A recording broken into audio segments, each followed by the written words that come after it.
বাংলাদেশে আর বাংলাদেশের বাইরে পৃথিবীর বিভিন্ন প্রান্তে যেখান থেকে চ্যানেলে দেখছেন আপনাদের সকলকে সাদর আমন্ত্রণ তৃতীয় মাত্রা দেখবার জন্য, সাম্প্রতিক নানা বিষয় নিয়ে আলোচনার জন্য। আমার সঙ্গে স্টুডিওতে রয়েছেন, আমার বায় বসাচ্ছেন বাংলাদেশ জাতীয়তাবাদী দল বিএনপি কেন্দ্রীয় নির্বাহী কমিটির সদস্য মোহাম্মদ আকরামুল হাসান, এবং আমার ডানে রয়েছেন বাংলাদেশ সুপ্রিম কোর্টের আইনজীবী ব্যারিস্টার আহসান হাবিব ভূঁইয়া। স্বাগত আপনাদের দুজনকে তৃতীয় মাত্রায়। মোহাম্মদ আকরাম, আপনাকে একটা প্রশ্ন আমি করতে চাই, যেহেতু আপনি জাতীয়তাবাদী ছাত্র দলের এক সময় সাধারণ সম্পাদক ছিলেন, যে বড় রাজনৈতিক দলগুলো বিএনপি, আওয়ামী লীগ বা আমাদের অন্যান্য যে পুরনো রাজনৈতিক দলগুলো, তাদের সঙ্গে কি বাংলাদেশের তরুণদের একটা বড় গ্যাপ তৈরি হয়েছে কিনা? তরুণরা রাজনীতি বিযুক্ত এটা বলা যাবে না, কেননা বিগত জুলাই আগস্টের আন্দোলনের মধ্য দিয়ে সেটা প্রমাণিত হয়েছে যে পলিটিক্যালি তারা অনেক কনসিয়াস। কিন্তু আমরা যদি প্রধান উপদেষ্টার বক্তব্য শুনি বা নতুন যে রাজনৈতিক দল হয়েছে এনসিপি, তাদের নেতাদের বক্তব্য শুনি, তাতে মনে হয় যে তরুণরা পুরনোদের গ্রহণ করতে চাইছে না। ব্যাপারটা কীরকম? না, ধন্যবাদ আপনাকে। ব্যাপারটা এরকম না। আমরা যদি বাংলাদেশ জাতীয়তাবাদী দল বিএনপির রাজনীতিটা পর্যালোচনা করি, আমরা দেখব যে বিএনপির মধ্যে জাতীয়তাবাদী ছাত্র দল থেকে বিভিন্ন সময়ে তাদেরকে জাতীয় নেতৃত্বে আসীন করা হয়েছে। এটার বলার অর্থ হচ্ছে এই যে তরুণদেরকে রাজনীতির প্রতি আকৃষ্ট করা এবং বিশেষ করে বাংলাদেশ জাতীয়তাবাদী দলের প্রতি আকৃষ্ট করার জন্য জাতীয়তাবাদী দলের একটি উদ্যোগ রয়েছে। তো সেক্ষেত্রে আমরা দেখেছি যে যখনই নিরপেক্ষ সময়গুলিতে ছাত্র সংসদ নির্বাচন যখন চালু ছিল, এই ছাত্রদলের প্রতি ছাত্রদের সমর্থন ব্যাপকভাবে আমরা লক্ষ্য করি। বিশেষ করে 90 পূর্ববর্তী এবং পরবর্তী সময়ে বাংলাদেশের যে কলেজ বিশ্ববিদ্যালয় ছাত্র সংসদগুলি ছিল, সচল ছিল, তখন প্রায় সকল ছাত্র সংসদেই কিন্তু জাতীয়তাবাদী ছাত্রদলের নেতৃত্বে ছাত্রদের প্রত্যক্ষ সমর্থনে কিন্তু নির্বাচিত হয়েছিল। কিন্তু দুর্ভাগ্যজনকভাবে হলো সত্যি যে পরবর্তী সময়ে কেন এই ছাত্র রাজনীতির যে চর্চার কেন্দ্র ছাত্র প্রতিনিধি নির্বাচনের যে ব্যবস্থাগুলি, ডাকসু সহ সকল ছাত্র সংসদ নির্বাচনগুলিকে বাদ দেওয়ার কারণে ছাত্র রাজনীতির প্রতি একটি বিমুখতা তৈরি হয়েছে এবং তরুণদের সরাসরি রাজনীতিতে যুক্ত হওয়ার প্রক্রিয়াটা অনেকটা রুদ্ধ হয়ে গিয়েছে। আমরা যেমন ছাত্রদলের সাধারণ সম্পাদক ছিলাম, আমরা নেতা ছিলাম ছাত্রদলের, ছাত্রদের নেতা হওয়ার পথ কিন্তু সুযোগ কিন্তু আমার ছিল না। পাশাপাশি আমি যেই সময়টাতে ছাত্রদলের দায়িত্ব পালন করেছি 2014 থেকে 19 পর্যন্ত, ওই সময়টাতে বাংলাদেশের কোনো শিক্ষা প্রতিষ্ঠানে ছাত্রদল তার কার্যক্রম পরিচালনা করার সুযোগ পেত না। আমাদের প্রথম বর্ষের ছাত্রটা ভর্তি হওয়ার পর থেকে সে যদি ছাত্রদলের রাজনীতির সাথে যুক্ত হতো, তার শিক্ষা জীবন শেষ হয়ে গেছে এরকম ছেলেরা আছে, তার হলে সে কখনো যেতে পারে না, থাকা তো দূরে থাক। এরকম একটি পরিবেশের মধ্য দিয়ে কিন্তু আমরা ছাত্র রাজনীতির ছাত্র আন্দোলনের সাথে সম্পৃক্ত ছিলাম। তো এই জন্য আমি বলবো যে বিএনপির মধ্যে সেই চর্চাটা অতীতে ছিল। আমি প্রত্যাশা করব যে বিগত যে আন্দোলন জুলাই আগস্টে তরুণদের অংশগ্রহণের মধ্য দিয়ে যে আন্দোলন আবার নতুন করে একটি বাংলাদেশ গড়ার আমাদের সুযোগ তৈরি করে দিয়ে গেছে, আমাদের তরুণ যুবকরা তাদের সবচেয়ে প্রিয় জীবনটা বিলিয়ে দিয়ে সেই নতুন বাংলাদেশ গড়ার ক্ষেত্রেও বাংলাদেশ জাতীয়তাবাদী দলের আগামী দিনের পরিকল্পনায় তরুণরা অগ্রাধিকার পাবে, সেটা আমি প্রত্যাশা করি। এবং সেটা যদি দলের পক্ষ থেকে এরকম সিদ্ধান্ত গৃহীত হয়, অবশ্যই দলও উপকৃত হবে, দেশ ও তরুণদের তারুণ্য এবং তাদের মেধা এবং তাদের কর্মশক্তি ব্যবহার করে রাষ্ট্র উপকৃত হবে। এই যে আপনি স্টুডেন্টস ইউনিয়নের রিলেশনের কথা বললেন, এখন কিছু কিছু রাজনৈতিক সংগঠন বা তাদের ছাত্র সংগঠন বা নবগঠিত রাজনৈতিক সংগঠন, ছাত্র সংগঠন, তারা স্টুডেন্টস ইউনিয়নের ইলেকশন এখন চাইছে জাতীয় নির্বাচনের আগে, যেমন স্থানীয় সরকার নির্বাচনও তারা চাইছে। কিন্তু বিএনপি সহ বেশ কিছু রাজনৈতিক দল আবার এই বিষয়ে খুব একটা উৎসাহী নয়, তারা মনে করে যে জাতীয় সংসদ নির্বাচন আগে হওয়া উচিত। না, ছাত্র সংসদ নির্বাচনের ব্যাপারে আমি যতদূর খোঁজখবর রাখি, ডাকসু নির্বাচন নিয়ে যে কয়টা পরিবেশ পরিষদ হোক বা সর্বদলীয় যেই মিটিংগুলি ঢাকা বিশ্ববিদ্যালয়ে মিটিংয়ে যাচ্ছে এবং সেই নির্বাচনকে কিভাবে অর্থবহ করা যায় সেরকম প্রস্তাবনাও দিচ্ছে। নির্বাচনকে বিলম্বিত করার কোনো প্রস্তাবনা ছাত্রদলের পক্ষ থেকে দেওয়া হয়নি। নির্বাচনকে যাতে আরও অবাধ এবং গ্রহণযোগ্য করা যায়, কিভাবে আসল ছাত্র প্রতিনিধি বের হয়ে আসে সেরকম প্রস্তাবনা দিয়ে সক্রিয়ভাবে অংশগ্রহণ করছে। ডাকসু নির্বাচনকে বিলম্বিত করার জন্য তাদের কোনো প্রস্তাবনায় এই ধরনের কোনো উল্লেখ নাই। আর স্থানীয় নির্বাচনের ব্যাপারটা বিএনপির সর্বোচ্চ পর্যায় থেকেই আপনারাও লক্ষ্য করেছেন যে যেটা বলা হচ্ছে যে ফেসিবাদের অনেক দোসররা স্থানীয়ভাবে এখনও তারা কিন্তু বিচারের আওতাধীন হচ্ছে না। তারা নানাভাবে বিভিন্ন কায়দায় ম্যানেজ করে এলাকায় অবস্থান করছে, যে তাদের হাতে কালো টাকা, সেই কালো টাকাকে ব্যবহার করছে, বিভিন্নভাবে ব্যবহার করে তারা অবস্থান করছে। এবং আমরা দেখেছি যে নতুন একটি রাজনৈতিক দলের সাথে অনেক স্থানীয় প্রতিনিধিরা তারা মিটিং করেছে।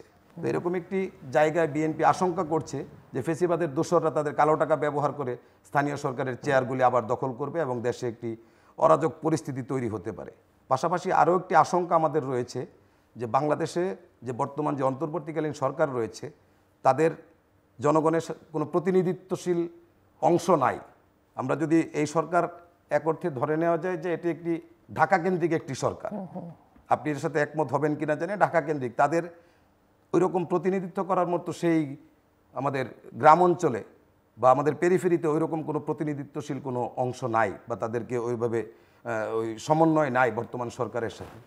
তো এই স্থানীয় নির্বাচন অনুষ্ঠানের ক্ষেত্রে দেখা গেছে ব্যাপক একটি সহিংসতার সম্ভাবনা রয়েছে। শুধুমাত্র প্রশাসনের উপরে নির্ভর করতে হবে এই সরকারকে। ধন্যবাদ। আমি আসছি আবার আপনার কাছে। বাদশাহ হাসান হাবিব, আপনি শুনছিলেন যে আমাদের কনভারসেশন এবং সূচনার প্রশ্নটাও নিশ্চয়ই আপনার স্মরণ আছে আপনার মতামত, এবং এই বিষয় নিয়ে আগেও আপনার সঙ্গে কম বেশি আলোচনা হয়েছে। বাট পরিবর্তিত পরিস্থিতিতে অভ্যুত্থানোত্তর সময় 8 মাস প্রায় পেরিয়ে গেছে, এই আলোচনাটা আবার নতুন করে। ধন্যবাদ জিলুর ভাই আপনাকে। একটা বিষয়ে উনি যেটা বলেছেন প্রত্যাশার কথা, যে তাদের দলের পক্ষ থেকে সেখানে তরুণদেরকে অগ্রাধিকার দেয়া হবে, সেটা ওনার যেমন প্রত্যাশা। স্বাভাবিকভাবে আমরা যারা নতুন ধারণার রাজনীতিতে বিশ্বাস করি এবং তরুণ প্রজন্মের হাতে আগামীর বাংলাদেশ দেখতে পাবো সেই ধারণায় বিশ্বাস করি, আমরা অবশ্যই চাই যে যতগুলো রাজনৈতিক দল আছে, বিশেষ করে এখন বিএনপি প্রধান রাজনৈতিক দল এবং তরুণদেরকে নিয়ে যে রাজনৈতিক দলটা করা হলো এনসিপি, সেখানে আমরা দেখতে পাচ্ছি যে অনেক সম্ভাবনাময়ী তরুণরাই রাজনীতিতে আসছেন। আগে যে একটা ধারণা ছিল আই হেট পলিটিক্স, সেখান থেকে বের হয়ে তারা রাজনীতিতে সম্পৃক্ত হচ্ছেন, যেটা খুবই আশাব্যঞ্জক। এবং জুলাই অভ্যুত্থানের আগে আমরা কখনো সেরকমভাবে বেশ অনেক বছর ধরেই কিন্তু ইউনিভার্সিটি ক্যাম্পাস বা কলেজ প্রাঙ্গণে কখনোই স্টুডেন্টরা রাজনীতির নিয়ে অনেক কিছু ভাবে বা দেশ নিয়ে ভাবে, এটা হয়তো আমরা ওরকমভাবে লক্ষ্য করিনি। কিন্তু এই আন্দোলনের মাধ্যমে কিন্তু আমরা দেখেছি যে তারা বাংলাদেশকে নিয়ে ভাবে, বাংলাদেশের বিভিন্ন পলিসি ম্যাটারে তারা আগ্রহ প্রকাশ করে, তাদের মতামত প্রকাশ করে, সোশ্যাল মিডিয়ার কারণে যেটা আমরা এখন আরও বেশিভাবে জানতে পারি। তো সেই ক্ষেত্রে আমার কাছে মনে হয় যে এখানে জুলাই বিপ্লবের সাথে সাথে একটা তারুণ্যের যে জোয়ার সৃষ্টি হয়েছে রাজনীতির অঙ্গনেও, সেইটার ধারাবাহিকতা বজায় থাকবে এবং তরুণদেরকে রাজনীতির মাঠে অ্যাকোমোডেট করার যে মন মানসিকতা, আমি বিশ্বাস করি যে সেটা রাজনৈতিক দলগুলোর মধ্যেও আরও একটু ভালোভাবে জোরালোভাবে সেটা আসবে। কিন্তু একথাও যেমন সত্যি যে আমরা প্রবীণ রাজনীতিবিদদেরকে অনেক সময় আমরা দেখতে পাই বিভিন্ন জায়গায়, তারা নতুন যারা সমন্বয়কদের যেই দল আছে তাদেরকে অনেক সময় হয়তো একটু কটাক্ষ করে কথা বলা বা তাদেরকে একটু ছোট করে দেখার একটা প্রবণতা আমরা যেমন দেখতে পাই। আবার নতুন যেই ছাত্রদের দল আছে সেখানেও আবার তরুণদের মানে যারা অগ্রজ আছেন, যারা বয়স্ক রাজনীতিবিদ আছেন, তাদেরকেও দেখা যাচ্ছে যে একদমই বাদের খাতায় ফেলে দিয়ে শুধুমাত্র তরুণদেরকে নিয়েই রাজনীতি করবেন নতুন বাংলাদেশে, এই ধরনের একটা মন মানসিকতা দেখি। তো আমার কাছে যেটা মনে হয়, এখানে আরেকটা প্রশ্ন, যে বড়রা যখন কথা বলছেন এখন পর্যন্ত তাদের বডি ল্যাঙ্গুয়েজ বা মুখের ভাষায়, হ্যাঁ আপনি যেটা বলছেন সেটা হতে থাকতে পারে যে তাদেরকে ইগনোর করবার একটা প্রবণতা, কিন্তু তরুণদের বডি ল্যাঙ্গুয়েজ এবং ভাষা, আপনি যেই গোষ্ঠীটার নাম বললেন বা যে দলের নাম কথা বললেন, সেটা কিন্তু বেশ অ্যাগ্রেসিভ বলে অনেকে মনে করেন। সেটাই তো বললাম যে I completely agree with you. কাঙ্ক্ষিত পরিবর্তন বলতে যেটা বোঝায় যে পরিবর্তনের স্বপ্ন আসলে দেখাবার জায়গায় তারা আছেন কি না, সেটাই বলছিলাম যে দেখা যাচ্ছে যে তারাও প্রবীণদেরকে একদমই বাদের খাতায় ফেলে সম্পূর্ণভাবে তরুণদেরকে নিয়ে বাংলাদেশ গড়ার যে প্রচেষ্টা তারা বা যে স্বপ্ন তারা দেখছেন, আমার কাছে মনে হয় এখানে একটা রাইট ব্যালেন্স হওয়ার দরকার আছে। এখানে নতুন এবং প্রবীণদের সমন্বয় করেই আসলে বাংলাদেশে যে সংস্কার আমরা চিন্তা করছি সেই সংস্কারটা আনা সম্ভব। কারণ আমাদের যেই প্রধান উপদেষ্টা আছেন ওনার বয়সই তো আই থিঙ্ক অ্যারাউন্ড 86। তো সেই ক্ষেত্রে কিন্তু উনি তো শক্ত হাতে দেশ চালাচ্ছেন এবং সোফার অনেক ভালো ভালো কাজ আমাদেরকে উপহার দিয়েছেন। আমরা আশা করছি যে তিনি আরও ভালো কাজ ভবিষ্যতে আমাদেরকে উপহার দিবেন। কিন্তু তরুণদের মধ্য থেকেও এই যেই দলের কথা আমরা বললাম সেখানেও কিন্তু একজনকে হাসনাত খুব সম্ভবত কিছুদিন আগে হেফাজতের যেই সমাবেশ ছিল সেখানে কিন্তু তার কথায় কিন্তু একটা ঔদ্ধত্যপূর্ণ একটা সুর শোনা গেল যে ইউনূস সাহেবকেই আমরা ক্ষমতায় বসিয়েছি এখন। তো আমি জানি না পাবলিকলি এই ধরনের কথা বলা এর আগে সেটা তো প্রফেসর ইউনূস নিজেই বলেছেন যে ছাত্রই তার নিয়োগ করতে, তাহলে হাসনাতের কথায় দোষ কি? সেটার বিষয়টা হচ্ছে যে আপনি কখন কোন কনটেক্সটে কথাটা বলছেন। আপনি যখন একটা মানুষকে রিকোয়েস্ট করে বলছেন যে আমাদেরকে দেশকে চালানোর দায়িত্ব আপনাকে নিতে হবে, আমরা আপনাকে চাই, ওই 8 মাস পরে এসে যখন ওই একই মানুষ ভিন্ন টোনে কথা বলছেন যে আপনাকেই কিন্তু আমরা ক্ষমতায় বসিয়েছি, সেটার কনটেক্সটটা এমন যে আমরা চাইলে আবার আপনাকে ক্ষমতা থেকে সরিয়ে দিতে পারি।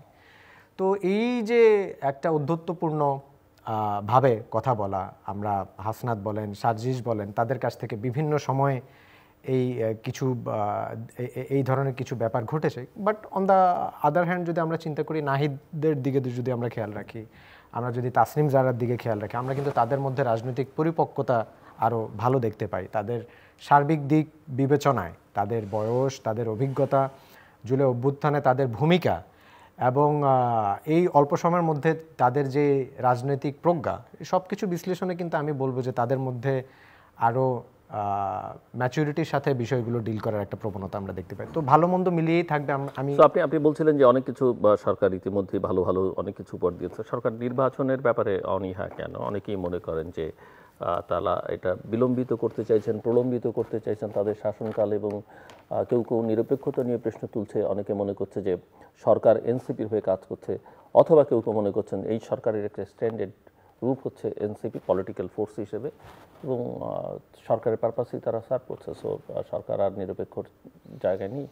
অ্যাবসলিউটলি। কারণ প্রথম কথা হচ্ছে যে সরকারের এই অবস্থানটাকে প্রশ্নবিদ্ধ করার জন্য এনসিপি দায়ী, এবং সরকারের মধ্যে জুলাই আন্দোলনে সমন্বয়কারী হিসেবে যারা ছিলেন, যারা এখনও অ্যাডভাইজার হিসেবে রয়ে গিয়েছেন, তারাই কিন্তু এখন এনসিপিকে সরকারের সুবিধাভোগী একটা রাজনৈতিক দল হিসেবে যে বিতর্কের সৃষ্টি হয়েছে সেটার জন্য মূলত তারা দায়ী। এবং তাদের বিভিন্ন সময় বিভিন্ন জায়গায় তারা যেইভাবে কথা বলে আসছেন সেটাই কিন্তু বর্তমান সরকারকে একটা মানে অপ্রীতিকর পরিস্থিতিতে ফেলে দিচ্ছে। অ্যাপার্ট ফ্রম দ্যাট, আমি মনে করি যে সরকার খুব ভালোভাবেই দেশ চালাচ্ছে। অবশ্যই সরকারের বেশ কিছু সমালোচনার জায়গার মধ্যে তৈরি হয়েছে, এবং সেই জন্য সমন্বয়কারীদেরকেই আমি এখানে দোষারোপ করব। তবে আমি মনে করি যে এই বিষয়ে এখন সময় এসেছে, নির্বাচনের বিষয়ে বলেন কিংবা এনসিপির সাথে সরকারের সংশ্লিষ্টতার বিষয়টিও পরিষ্কার করার জন্য আমি মনে করি যে সরকারের পক্ষ থেকে একটা দায়িত্বশীল জায়গা থেকে একদম পরিষ্কার একটি বক্তব্য কিন্তু এই মুহূর্তে আসা দরকার আমি মনে করি। মিস্টার আকরামুল হাসান, আপনি শুনছিলেন, তো আপনার বক্তব্য এই প্রসঙ্গে শুনতে চাই। নতুন রাজনৈতিক দল, তরুণদের নির্বাচন, সরকারের ভূমিকা। তরুণরা রাজনীতিতে আসবে, সবসময় এটা স্বাগত জানানো উচিত। আমি যে কথাটি আগে বলছিলাম যে জাতীয় পর্যায়ে যে বড় দলগুলি আছে, যেটা আমাদের দলের মধ্যে এই চর্চাটা অনেক দিন যাবতই প্রচলন আছে যে ছাত্র নেতৃত্বের মধ্যে থেকে জাতীয় নেতৃত্বে আসে।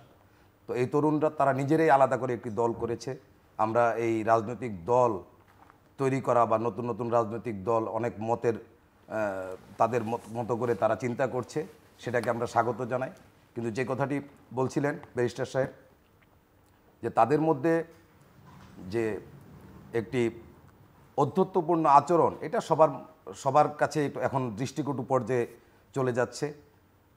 তাদের মধ্যে বিনয়, আপনি যে কথাটি বলছিলেন যে তারা বলেছে যে ডক্টর ইউনূস সাহেব অত্যন্ত সম্মানিত একজন ব্যক্তিত্ব জাতীয় এবং আন্তর্জাতিক পর্যায়ে, ওনাকে যদি এইভাবে হেয় করে কথা বলা হয় এটা অবশ্যই কাম্য নয়। তাদের মধ্যে বিনয় সবাই প্রত্যাশা করে। আবার উনি যেটা বিনয়ের সাথে বলছেন যে ছাত্ররাই আমাকে বসিয়েছে, ছাত্ররাই আমাকে এখানে দায়িত্ব পালন করার জন্য আমাকে প্রধান উপদেষ্টা হিসেবে বসিয়েছে, এটা এই কথার মধ্যে যেমন ওনার বিনয় প্রকাশ পাচ্ছে, প্রকারান্তরে ছাত্ররা তাদের মধ্যে সে কথার মধ্য দিয়ে অধ্যত্ব প্রকাশ পাচ্ছে। এটা কাম্য না।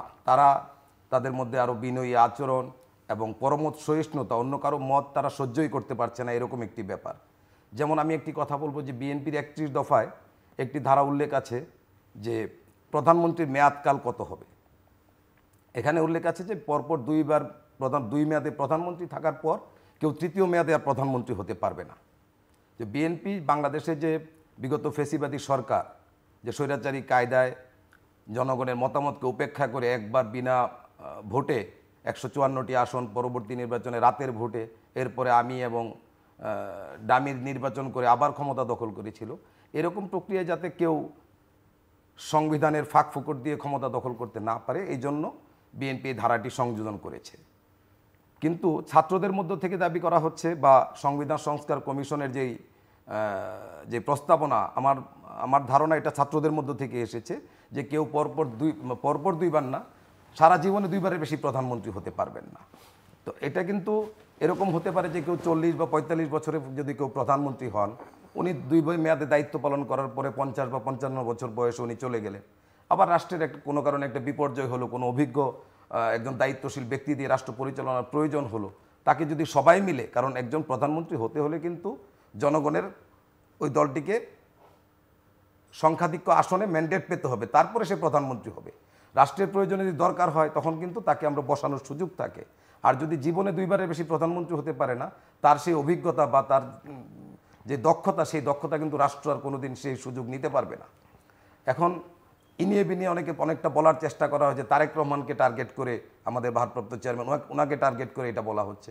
কিন্তু আমরা যদি ধরি ওনার বয়স এখন 60, তো নিয়ার অ্যাবাউট 60, উনি যদি ধরে নিলাম যে জনগণ ওনাকে 2 মেয়াদে ওনাকে প্রধানমন্ত্রী রাখলো, তারপরে গ্যাপ দিয়ে 75 বছর বয়সে আবার উনি ফেরত আসবে বা না আসবে, এটা কিন্তু একটি প্রশ্ন সাপেক্ষ ব্যাপার।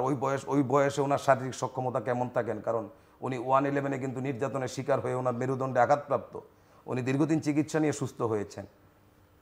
তবে এই ব্যাপারে আমি প্রাসঙ্গিকভাবে একটু কথা বলে রাখি, আমরা এই প্রশ্নটি ওনাকেও করেছিলাম, আমাদের ভারপ্রাপ্ত চেয়ারম্যান জনাব তারেক রহমানকে, যে ধরে নিলাম যে 2 মেয়াদে আপনি দায়িত্ব পালন করার পরে গ্যাপ দিয়ে আবার যদি জনগণ আপনাকে চায়, ওনার উত্তর ছিল যে যদি চায়ও, যদি আইনের মধ্যে সুযোগ থাকেও, কিন্তু যখনই আমরা সংবিধানে এটা সংযোজন করব আর আমাদের প্রস্তাবনার মধ্য দিয়ে যদি এটা সংবিধানে সংযোজিত হয়, এটা কি শোভনীয় হবে?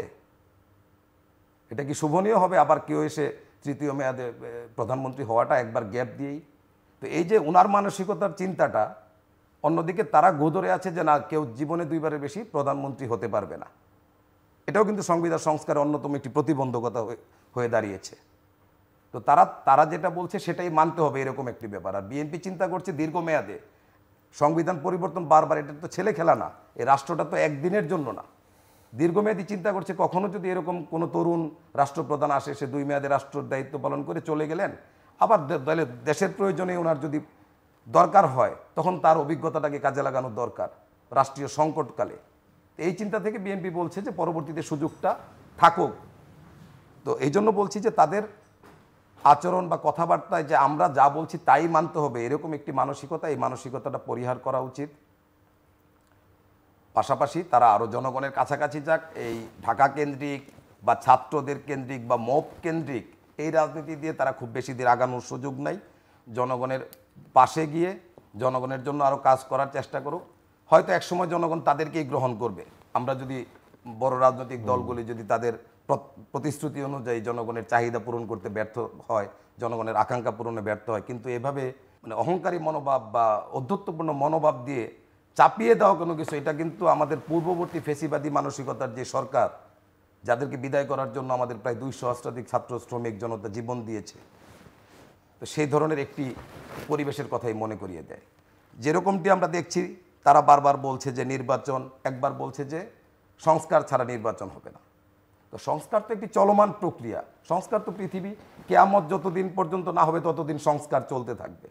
তো কি কি সংস্কার করতে কতদিন সময় লাগবে সেটার কিন্তু কোনো উল্লেখ নেই।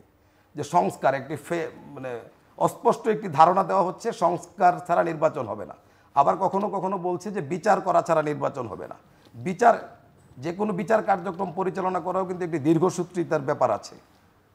তো সেক্ষেত্রে তারা যদি চায়, তারা যেহেতু সরকারে আছে, তাদের প্রতিনিধিত্বশীল অংশ সরকারে আছে, তারা দ্রুত বিচার প্রক্রিয়ার মধ্য দিয়ে, যেটা আমাদের দ্রুত বিচার আইন ছিল যে 90 দিনের ভিতরে বিচার কার্য সম্পন্ন করার, ওইরকমভাবে বিচার কার্যক্রম সম্পন্ন করুক। এক্ষেত্রে তো আমরা বারবারই বলছি যে যারা হত্যাকারী, জুলাই আগস্ট গণ অভ্যুত্থানে, পাশাপাশি বিগত 15 বছর যাবৎ বিএনপি সহ অন্যান্য গণতন্ত্রকামী যে রাজনৈতিক দলগুলি তারা গণতন্ত্র প্রতিষ্ঠার জন্য যে আন্দোলন করতে গুম খুনের শিকার হয়েছে, সমস্ত হত্যাকাণ্ডের যারা অপরাধী হত্যাকারী তাদের বিচার হোক, যারা এদেশের অর্থ লুটপাট করে দেশটাকে ফোকলা বানিয়ে দিয়েছে সেই অর্থ লুটপাটকারীদের বিচার হোক। এটা নিয়ে তো আমাদের কোনো দ্বিমত নেই, কিন্তু এই বিচার প্রক্রিয়াও কেন দীর্ঘসূত্রিতা অবলম্বন করছে বর্তমান সরকার, এটা আমাদের বোধগম্য না। এখানে তাদের হয়তো কোনো ভিন্ন চিন্তা আছে। তো ব্যারিস্টার হাসান, অনেকগুলো প্রসঙ্গ, একটা হচ্ছে যে সংস্কার না নির্বাচন, আবার যদি আপনি একদিক থেকে দেখেন ইলেকশনের রোডম্যাপের দাবি আছে, আকরাম যেটা বললেন সেটাও আবার যথার্থ যে রিফর্মসের তো কোনো রোডম্যাপ নাই। কোন রিফর্মস এখন করবেন, কোন রিফর্মস পরের সরকারের জন্য রাখবেন, কতদিনে করবেন। অনেকেই বলছেন যে কমিশন করা হচ্ছে, কোনো কোনো কমিশন রিপোর্ট দিয়েছে, জাতীয় ঐকমত্য কমিশন করা হচ্ছে, সেটাও কিছু কমিশনের রিপোর্ট নিয়ে একটা চেষ্টা চালানো হচ্ছে। কিন্তু অনেক রিফর্মস আছে যেগুলো আসলে করবার জন্য কোনো ঐকমত্যের দরকার পড়ে না, করলে আপনি কোনো রাজনৈতিক দল আপত্তি করতো না, সেগুলো তারা করেনি। এর বাইরে তো যে স্থানীয় সরকার নির্বাচন আগে না জাতীয় নির্বাচন আগে, বিচার আগে না নির্বাচন আগে, আওয়ামী লীগ নির্বাচন করবে কি করবে না, করতে দেয়া হবে কি হবে না, নিষিদ্ধ করতে হবে, এই সব মিলিয়ে আসলে পরিস্থিতিটা কোন দিকে ঠেলে দেওয়া হচ্ছে? একটা বিষয় এখানে একটু লক্ষ্য করতে হবে যে এখানে বর্তমানে বাংলাদেশের নির্বাচনের যেই দাবি, এর পাশাপাশি কিন্তু আমাদের ভূ রাজনৈতিক দৃশ্যপট যেটা, সেখানেও কিন্তু একটা বিশাল পরিবর্তন এসেছে। ভেরি রিসেন্টলি আমরা দেখতে পাচ্ছি যে আমাদের প্রতিবেশী দেশ ইন্ডিয়া এবং পাকিস্তানের মধ্যে যে অস্থিরতা চলছে, সেখানে কিন্তু বাংলাদেশের একটা বিশাল বড় ভূমিকা, সেটা আত্মরক্ষামূলক হতে পারে কিংবা একটা শান্তিপূর্ণ অবস্থান তৈরিতে বাংলাদেশের যে অবস্থান থাকার কথা সেটা হইতে পারে। আবার আরেকটা হচ্ছে ইন্ডিয়ার সাথে চায়নার যে অস্থিরতা এর মধ্যে দেখা যাচ্ছে, সেটা ভেরি রিসেন্টলি ইউনাইটেড নেশন থেকে করিডোরের যে প্রস্তাবনা, মানবিক করিডোরের যে প্রস্তাবনা দেওয়া হয়েছে, সেখানে প্রিলিমিনারি বাংলাদেশের একটা কনসেন্ট পাওয়া গেল, সেই বিষয়ে একটা আলোচনা। ইউএন থেকে আনুষ্ঠানিকভাবে দেওয়া হয়েছে বা অনানুষ্ঠানিকভাবে এরকম কোনো বার্তা কিন্তু ইউএন থেকে আমরা পাইনি এখন পর্যন্ত। হ্যাঁ, এটা নিয়ে আলোচনা হচ্ছে, কিন্তু বাংলাদেশ সাইডের বক্তব্য। হ্যাঁ, এটা নিয়ে আলোচনা হচ্ছে, অর্থাৎ এই বিষয়টি ইটস অন দ্য টেবল।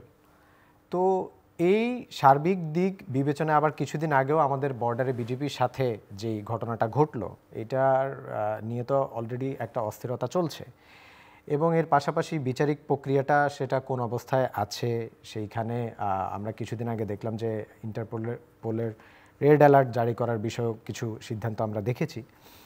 আর সংস্কারের কথাটা যেটা বললেন, কিছু সংস্কার যেটা আছে এখন আপনার তো প্রায়োরিটাইজ করতে হবে। আপনি দেখেন যে ভেরি রিসেন্টলি নারী কমিশনের যেই রিফর্ম প্রস্তাবনাটা সেখানে আসলো, সেখানে আমরা দেখলাম যে যেটা আপনি বললেন যে কিছু বিষয় আছে যে সেটা সকল রাজনৈতিক দলদেরও মেনে নেওয়ার ক্ষেত্রে কোনো অসুবিধা হওয়ার কথা না, কিন্তু আমরা কিন্তু দেখলাম যে নারী কমিশনের যে প্রস্তাবনা, বিশেষ করে সেইখানে তাদের মূল যেই পয়েন্টগুলো সেখানে ছিল, তার মধ্যে একটা হচ্ছে ইকুয়াল ইনহেরিটেন্সের বিষয়টা, যেটা প্রপার্টি রিলেটেড, সেটার বিষয়ে কিন্তু হেফাজতে ইসলামী এবং জামাতের থেকে একটা বিশাল বড় কিন্তু সেখানে আপত্তি আছে। এর পাশাপাশি তারা যৌনকর্মীদেরকে রাইট দেওয়ার ক্ষেত্রে সেখানে কোন কনটেক্সটে তাদেরকে সেটা দেওয়া হচ্ছে, সেটার একটা ডিফারেন্ট ইন্টারপ্রিটেশন আমরা এই দুই দলের কাছ থেকে কিন্তু পেয়েছি। তো এই যেই বিষয়গুলো আছে, এই বিষয়গুলো কিন্তু রিফর্ম এই মুহূর্তে সেটা করা যাবে কিনা, যেখানে বলা হচ্ছে যে এই কমিশনকে সম্পূর্ণভাবে বিলুপ্তি করার জন্য, এবং এখানেও একটা পলিটিক্যাল টেনশন কিন্তু তৈরি হচ্ছে। আমরা বিশাল বড় একটা শোডাউন সেখানে দেখতে পারলাম। সেখানে আবার আপনি দেখবেন এনসিপির সার্জিস যে হাসনাত যে সেখানে আবার একটা বক্তব্য দিচ্ছে প্রধান উপদেষ্টাকে, যেটা আমরা একটু আগে আলোচনা করলাম। আবার আমার দেশ পত্রিকার সম্পাদক যিনি আছেন মাহমুদুর রহমান সাহেব কিন্তু আবার সেখানে, যে আমি জানি না এটা কতটা নৈতিক অবস্থান থেকে বা তার যেই একজন সম্পাদকের যে অবস্থান সেখান থেকে সেটা কতটুকু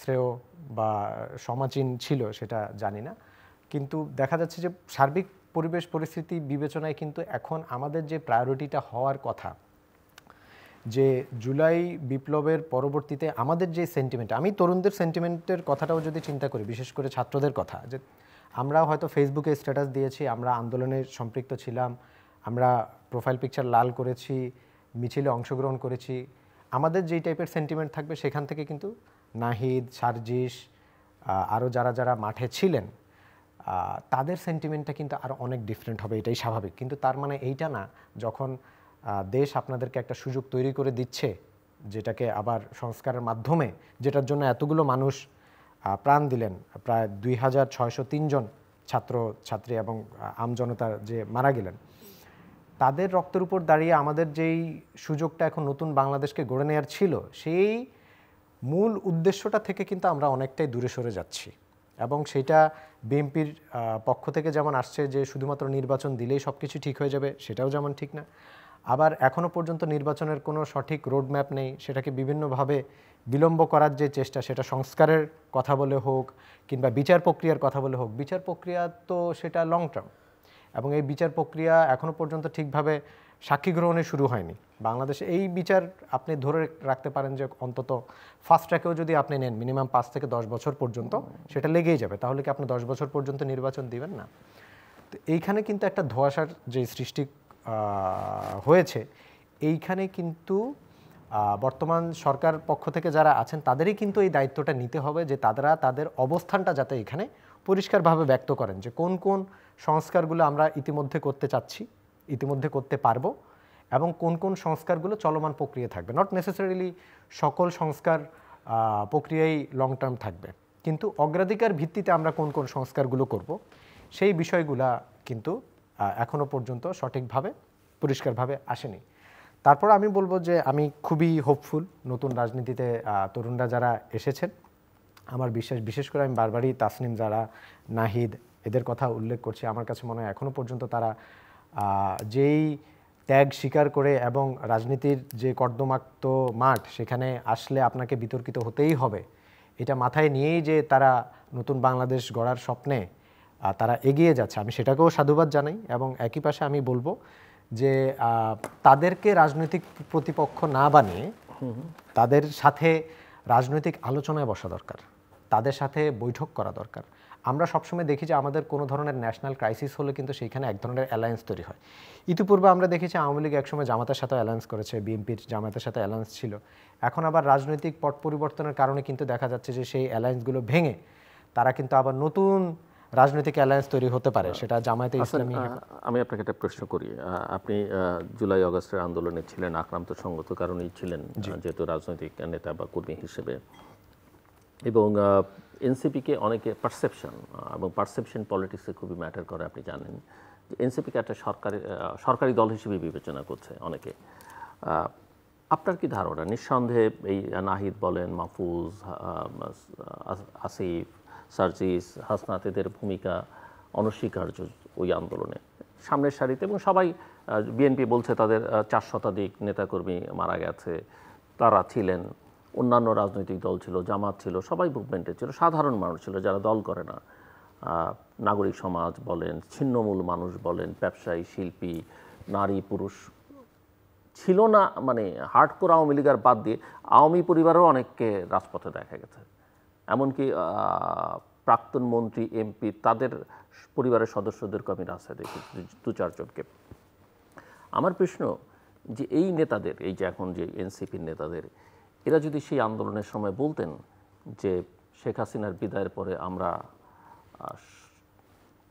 মন্ত্রী হব, উপদেষ্টা হব, বা আমরা নতুন রাজনৈতিক দল করব, মানুষ কি তাদেরকে গ্রহণ করতো কিনা সেই সময়, বা তাদের পেছনে থাকতো কিনা সেই সময়, বা তাদের সঙ্গে থাকতো কিনা? পেছনে বলাটাও হয়তো রাইট সেন্টেন্স হবে না, থাকতো কিনা মানুষ? এই খুব গুরুত্বপূর্ণ এবং সুন্দর একটা প্রশ্ন করলেন জিল্লুর ভাই। আমি আপনাকে যদি জুলাই অভ্যুত্থানের পরবর্তী, আপনি থাকতেন কি না? জি, আমি আপনাকে এটার উত্তরটা এভাবে দিব যে প্রথমত জুলাই আন্দোলনটা কোনো ধরনের রাজনৈতিক কোনো আন্দোলন ছিল না, এটা হচ্ছে নাম্বার 1। ফার্স্টে এটা মাথায় রাখতে হবে। জুলাই আন্দোলনটা ছিল কোনটা সঠিক আর কোনটা সঠিক না। একটা চাকরির ক্ষেত্রে কোটার আন্দোলন, বৈষম্য বিরোধী আন্দোলন যেভাবে বলি না কেন, এটা ধীরে ধীরে, বা শেখ হাসিনা যত কঠোর হয়েছেন বা তার নির্মমতা যত বেড়েছে, মানুষ তত রাস্তায় নেমেছে। আবু সাইদের হত্যাকাণ্ডের মধ্য দিয়ে সেটা অনেক বেশি আসলে মানুষকে, জুলাই অভ্যুত্থানটাকে আমি যেভাবে দেখতে চাই সেটা হচ্ছে যে, আমার প্রশ্ন ছিল যে তারা যদি বলতেন আজকে, তারা যারা এটার একক কৃতিত্ব দাবি করছেন বা নেতৃত্ব দাবি করছেন, তারা যদি সেদিন এই কথাটা মানুষকে জানাতেন, মানুষ তাদের সঙ্গে থাকতো কি না? সেটাই আমি বলতে চাচ্ছিলাম। প্রথমত তারা কখনোই এটা অ্যান্টিসিপেট করতে পারে না, বা তাদের পক্ষে করা পসিবল, কারো পক্ষেই করা পসিবল না যে জুলাই আন্দোলনের পরবর্তী সময়টা তারা কোথায় থাকবেন। সেটা হচ্ছে নাম্বার 1। তারা জুলাই আন্দোলনের পরে এইটা আমি মনে করি যে এটা শুধুমাত্র আল্লাহর তরফ থেকে ওহী নাজিলের মতো একটা বিষয়। যেইভাবে অকাতরে নিরপরাধ মানুষকে হত্যা করা হয়েছে, সেটাই যে আপনি যেটা বললেন যে সেটা আওয়ামী লীগ, বিএনপি, জামাত, সাধারণ মানুষ যারা রাজনীতি করেই না কখনো, সব মানুষ রাস্তায় নেমেছে। এবং শুধুমাত্র একদম কট্টর আওয়ামী লীগ বা যাদের মধ্যে সেই নীতি নৈতিকতা ছিল না, তারাই শুধুমাত্র ওই সময়টা পর্যন্তও কিন্তু দেখবেন যে নীতি নৈতিকতা বিসর্জন দিয়ে, মনুষ্যত্ব বিসর্জন দিয়ে কিন্তু তারাও সেই হত্যাকাণ্ডকে সাপোর্ট করে গিয়েছে। এই পরবর্তী সময়টাতে যখন এই রাজনৈতিক একটা পরিবর্তন চলে আসলো সার্বিক দিক থেকে, তখন কিন্তু ওই সময়টা পর্যন্ত বাংলাদেশে একজন প্রধানমন্ত্রী নেই, তিনি পালিয়ে গেলেন। এবং ওই সময়টাতে তখনও কিন্তু ওই সময়টা পর্যন্ত যে কে ক্ষমতায় আসবে বা বাংলাদেশের দায়িত্ব কে নেবে, প্রফেসর ইউনূসই যে এখানে আসবেন সেই বিষয়টাও কিন্তু প্রফেসর ইউনূস সাহেব কয়েক ঘন্টা আগেও হয়তো জানতেন না। এবং ছাত্ররাও কিন্তু জানতেন না যে তারাই পরবর্তীতে সরকারের অংশ হতে যাচ্ছেন। আমি আপনার কথার সাথে 100% একমত হব যদি আপনার কথার মিনিংটা এটা হয় যে তখন যদি ছাত্ররা বলতেন যে তারাই পরবর্তীতে এখানে ক্ষমতায় আসবেন, আমি এটা হলফ করে বলতে পারি বাংলাদেশের কোনো মানুষই তখন এটা, তারা রাজনৈতিক দল করবেন, রাজনৈতিক দল তারা করতেই পারে না, তারা যদি কিন্তু তখন যদি শেখ হাসিনার বিদায়ের পরে আমরা রাজনৈতিক সরকারের সঙ্গে থাকবো, আমি কখনোই থাকতাম না। এবং আমি বিশ্বাস করি যে বাংলাদেশের জনগণও কখনোই তাদেরকে রাজনৈতিক দল করা এবং ক্ষমতায় আসার উদ্দেশ্যে শেখ হাসিনাকে উৎখাত করা হবে। কারণ তাহলে তো আপনি যেটা বলছেন যে রাজনৈতিক দল করলে কোনো আপত্তি নেই, আমিও বলছি রাজনৈতিক দল করে, কিন্তু আপনি একটা মুভমেন্ট বা সংগ্রাম, আমি যে কোনো আমাকে ডাকলেই তো আপনি বিএনপির মিছিল মিটিংয়ে পাবেন না বা অন্য কোনো দলেরটাতে পাবেন না। তো এটা যদি আমি জানি যে এই লোকটার একটা পলিটিক্যাল মোটিভ আছে, আমি তার সঙ্গে থাকবো কিনা? কখনোই থাকতো না, আমি থাকতাম না, আমার সাথে অনেকেই থাকতো না। এবং এইটা এই কারণে প্রমাণ হয়, সর্বশেষ এনসিপির যে মিটিং ছিল সেখানে লোক সমাগম দেখলে আপনি বুঝতে পারবেন যে তাদের সাথে কত সংখ্যক লোক ছিল এবং তাদের সাথে আগামীতে সম্পৃক্ত কত মানুষ হতে পারে। আমি স্টিল আশাবাদী যে তারা, আকরাম ভাইও যেটা বললেন যে আশা করি যে তারা যদি জনগণের প্রত্যাশা পূরণ করতে সক্ষম হয়, জনগণ তাদের কাছে আসবে। কিন্তু ওই সময় যদি তারা বলতেন যে তারা এইভাবে রাজনৈতিক দল করার উদ্দেশ্যে আন্দোলন করছে, তাহলে কিন্তু কোনোদিনই সাধারণ মানুষ তাদের পাশে থাকতো না। আকরামুল হাসান, আপনি যে কথাটি বলছিলেন যে একটি সামান্য চাকরির কোটা সংস্কারের জন্য যে আন্দোলনের শুরু, সেই আন্দোলন ধীরে ধীরে আন্দোলনের এক একটি চরিত্র বদলেছে। যখন ঢাকা বিশ্ববিদ্যালয়ে ধরেন শেখ হাসিনা দাবিটা মেনে নিত, মেনে নিলেই আন্দোলন ওই সময় তো ওই আন্দোলন হতো না। এবং তখন দেখা গেছে যে এর আগের বার দেখা গেছে যে থ্যাংক ইউ পিএম বলে তারা ফুলের মালা গলায় দিয়ে আবার যার যার কর্মে ফিরে যেত। যাই হোক, আন্দোলনটা শেখ হাসিনা কঠোর হয়েছে এবং ওনারা একটি বক্তব্য যে চাকরি কি মুক্তিযোদ্ধার নাতিরা পাবে না রাজাকারের নাতিরা পাবে, রাজাকার শব্দটা উনি মুক্তিযোদ্ধা এবং রেস্ট অফ দ্য বাংলাদেশকে উনি রাজাকার হিসেবে সম্বোধন করেছে। রাজাকার একটি শ্রেণী আছে, কিন্তু 2.5 লাখ 3 লাখ মুক্তিযোদ্ধার বিপরীতে সমস্ত বাংলাদেশকে উনি রাজাকার বানিয়ে দিয়েছে। এটা সবাইকে আঘাত করেছে এবং ঢাকা বিশ্ববিদ্যালয়ে ওই রাতেই কিন্তু তুমি কে আমি কে রাজাকার এই স্লোগান উঠেছে। কে বলেছে স্বৈরাচার স্বৈরাচার এই স্লোগানে মুখরিত হয়ে গেছিল ঢাকা বিশ্ববিদ্যালয়। এবং পরবর্তী দিন এই আন্দোলনকে দমন করতে গিয়ে ছাত্রলীগ তার মহানগরের অছাত্র বা টুকাই শ্রেণীর লোকদেরকে দিয়ে ঢাকা বিশ্ববিদ্যালয়ের ছাত্রদেরকে যেভাবে, ছাত্র এবং ছাত্রীদেরকে যেভাবে নিগৃহীত করেছে, যেভাবে হামলা করেছে, এই হামলার পরবর্তী সময়ে শুধু ঢাকা বিশ্ববিদ্যালয় না, সমগ্র ছাত্র সমাজ তারা মনে করেছে যে ঢাকা বিশ্ববিদ্যালয়ের ছাত্রছাত্রীদের উপরে হামলাটা তাদের নিজেদের উপরে হামলা বলে তারা মনে করেছে। এবং তারা কিন্তু সমগ্র বাংলাদেশের শিক্ষা প্রতিষ্ঠানে তারই অংশ হিসাবে কিন্তু বেগম রোকেয়া বিশ্ববিদ্যালয় পুলিশের গুলির মুখে যখন আবু সাইদ তার 2 হাত প্রসারিত করে, তার হাতে একটি লাঠি ছিল, এটা মানে নিরস্ত্রই বলা চলে, নিরস্ত্র বুকে একটি ছাত্রের বুকে যখন গুলি করা হলো, তখন কিন্তু সমগ্র বাংলাদেশের জনগণ মনে করলো যে না, আমার সন্তানকে হত্যা করা হয়েছে। তখন কিন্তু সমগ্র জনগোষ্ঠী এই আন্দোলনের সাথে, আমরাও কিন্তু ধীরে ধীরে সবাই এই আন্দোলনের সাথে সম্পৃক্ত হলাম। এভাবেই কিন্তু আন্দোলনটা একটা পর্যায়ে সবার ধারণা হলো যে এই গুলি করার মানসিকতা কিভাবে হলো, তার স্বৈরাচারী বা ফেসিবাদী মনোবৃত্তি তাকে এই নিরপরাধ নিরস্ত্র ছাত্রের বুকে গুলি করতে উদ্যত করেছে, তাকে এই অনুমোদন দিয়েছে। এর আগে দেখা গেছে যে ছাত্র দলের আমাদের অসংখ্য নেতাকর্মী গুম হয়েছে, যুব দলে, বিএনপির। এটা জনগণকে যতটা না স্পর্শ করেছে, মনে করেছে তারা রাজনৈতিক দল, তার আন্দোলন সংগ্রাম করতে গিয়ে হয়তো কোনো অপরাধ করেছে বা এটা জনগণকে ওইভাবে টাচ করতে পারে না, কিন্তু আবু সাঈদের মৃত্যু কিন্তু সবাইকে স্পর্শ করেছে এবং সমগ্র জনগোষ্ঠী, আমরা শ্রমজীবী, পেশাজীবী সবাই এই আন্দোলনের সাথে সম্পৃক্ত হয়ে গেছে। এবং তাদের চেতনাটা কি ছিল যে ফেসিবাদের পতন ঘটাতে হবে। ফেসিবাদের কারণে এই অধ্যত্ব তার মধ্যে ভর করেছে, পুলিশ বাহিনীর মধ্যে ভর করেছে, ফেসিবাদের পতন ঘটাতে হবে।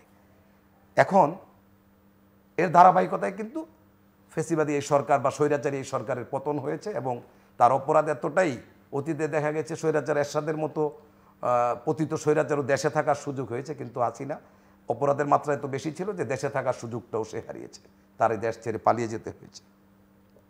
তো এখন বিএনপি একটি রাজনৈতিক দল বা এদেশের জনগণ যে ফেসিবাদের পতনের জন্য তাদের নিজের জীবনটা বিলিয়ে দিতে বিন্দুমাত্র দ্বিধা করেনি। আমরা যারা রাস্তায় আন্দোলন সংগ্রামে শরিক হয়েছে, আমাদের পাশে গুলি খেয়ে মানুষ মারা গেছে, এরকম ঘটনাও ঘটেছে। আমি যখন 4 তারিখ বাংলা মোটরে আমাদের সামনে একটি ছেলের মস্তক রাস্তায় পড়ে গেছে আমাদের পাশে গুলি খেয়ে, এরকম ঘটনা আমরা প্রত্যক্ষ সাক্ষী হওয়ার সুযোগ হয়েছে। তারপরও আমরা রাজপথে যাই। উনি একটি কথা বলেছে, এটা আমি প্রায় সময়ই বলি, যে এই যে রাষ্ট্রকে, দেশকে বা মানুষকে সামগ্রিকভাবে বাঁচানোর জন্য সবার মধ্যে যে একটি যে শহীদি চেতনা, যে প্রয়োজনে জীবন দিব তবু আমরা মাঠ ছাড়বো না, রাজপথ ছাড়বো না, এরকম একটি চেতনা, এটা আল্লাহর পক্ষ থেকে মানুষের মধ্যে যদি না আসে, এটা আমার ব্যক্তিগত বিশ্বাস। আমার মধ্যেও তো আমার জীবনের একটি প্রাণের একটি মায়া আছে, সেই মায়াও ছিল না। এই গুলি খাওয়া দেখে কিন্তু আমি এখান থেকে সরিনি। আমার যারা কর্মীরা আছে তারা শুনছে, তারা অনেকে আমাকে টেনে এক পর্যায়ে নিয়ে গেছে যে আপনার লেভেলের, মানে নেতৃত্ব লেভেলের কেউ নেই, ছাত্ররা আছে কিন্তু আপনার লেভেলে কেউ নেই। আমাকে এক পর্যায়ে সন্ধ্যার কাছাকাছি সময়ে ওইখান থেকে আমরা ওই বাংলা মোটর এলাকা 4 তারিখে যখন সবাই আমরা চলে যাচ্ছি, একসাথে গিয়েছি, তবু মাঠ ছাড়িনি। এরকমভাবেই আমাদের মধ্যেও চেতনাটা এরকম লেভেলে গ্রথিত হয়ে গিয়েছিল। তো যে কথাটি বলছিলাম যে এই ফেসিবাদের পতনের বিপরীত কি হতে পারে, যে যারা জীবন দিয়েছে তারা চেয়েছে যে এইরকমভাবে যাতে কোনো আধিপত্যবাদী বা কর্তৃত্ববাদী সরকার এদেশের জনগণের উপরে আর চেপে না বসতে পারে, এটাই তো ছিল। তো সেই ব্যবস্থা করার জন্যই আমাদের এমন বন্দোবস্ত করতে হবে যাতে ভবিষ্যতে আর কেউ জনগণের উপরে চেপে বসতে না পারে। যারা রাষ্ট্র পরিচালনা করবে তারা জনগণের মতামতের ভিত্তিতেই করবে এবং জনগণ যাতে প্রতিনিয়ত তাদেরকে একটা জবাবদিহিতার মধ্য দিয়ে, তবে কিন্তু আমাদের সুশাসন, জবাবদিহিতা, আমরা যেই কথাগুলি প্রতিনিয়ত বলে থাকি যে জবাবদিহিতার মধ্যে দিয়ে কিন্তু আমাদের সুশাসন নিশ্চিত হবে। এটা কিন্তু কাগজে কলমে লিখে একেবারেই কিন্তু আমরা এটা বাস্তবায়ন করতে পারবো না। আমাদেরকে এটা করার জন্য কিন্তু একটি নিয়মিত চর্চার মধ্য দিয়ে জনগণকে যত বেশি আমরা ক্ষমতায়িত করতে পারবো, তাদের হাতে যত বেশি রাষ্ট্রের মালিকানার অংশ আমরা ফেরত দিতে পারবো, তত বেশি তারা ক্ষমতায়িত হবে এবং এর মধ্য দিয়ে একটা পর্যায়ে সুশাসন আমাদের নিশ্চিত হবে, এটা আমি বিশ্বাস করি। এবং বাংলাদেশ জাতীয়তাবাদী দল, আপনারা লক্ষ্য করবেন আমরা বারবার এই কথাটি সব জায়গায় আমাদের সমস্ত নেতৃবৃন্দ বলার চেষ্টা করছি, আমরা যে জনগণের কল্যাণের জন্য এবং দুর্নীতি দুঃশাসনের বিরুদ্ধে আমাদের অবস্থান, আমাদের ভারপ্রাপ্ত চেয়ারম্যান আমাদের ভিশন 2030, 27 দফা, সর্বশেষ যে 31 দফা, এটা কিন্তু এই জুলাই আগস্ট অভ্যুত্থানের আগের ঘোষিত 2023 সালের জুলাই মাসে ঘোষণা করা হয়েছে। এইখানেই একটা বন্দোবস্ত, উনি কি বলেছেন যে নির্বাচন হবে, জাতীয় নির্বাচন হবে তত্ত্বাবধায়ক সরকারের অধীনে, এবং এটা কিন্তু শুধু বিএনপির একক না, এটা কিন্তু বিএনপির সাথে আন্দোলনরত সকল গণতন্ত্রকামী রাজনৈতিক দলগুলির সমন্বয়ে এই 31 দফা প্রণয়ন করা হয়েছে। এখানে কি ছিল, তত্ত্বাবধায়ক সরকারের অধীনে জাতীয় নির্বাচন অনুষ্ঠিত হবে। এবং আমরা দেখেছি যে তত্ত্বাবধায়ক সরকারও তো কেউ রাষ্ট্র ক্ষমতায় এসে বদল করে ফেলতে পারে। এই জন্য বিএনপি বলেছে যে সংবিধান সংশোধন করে আবার রেফারেন্ডাম অথবা গণভোট আমরা আবার সংবিধানে পুনঃপ্রবর্তন করব, যাতে এরকম গুরুত্বপূর্ণ ধারাগুলি সংশোধন করার ক্ষেত্রে জনগণের মতামতের বাইরে গিয়ে কেউ যাতে পরিবর্তন করতে না পারে, এটা উল্লেখ করা হয়েছে। এবং ফেসিবাদী যাতে দীর্ঘমেয়াদে কোনো একটি ব্যক্তি বা দল যাতে চেপে বসতে না পারে, এই জন্য 2 মেয়াদের বেশি প্রধানমন্ত্রী হতে পারবেন না, এটাও এই 31 দফার মধ্যে উল্লেখ করা হয়েছে।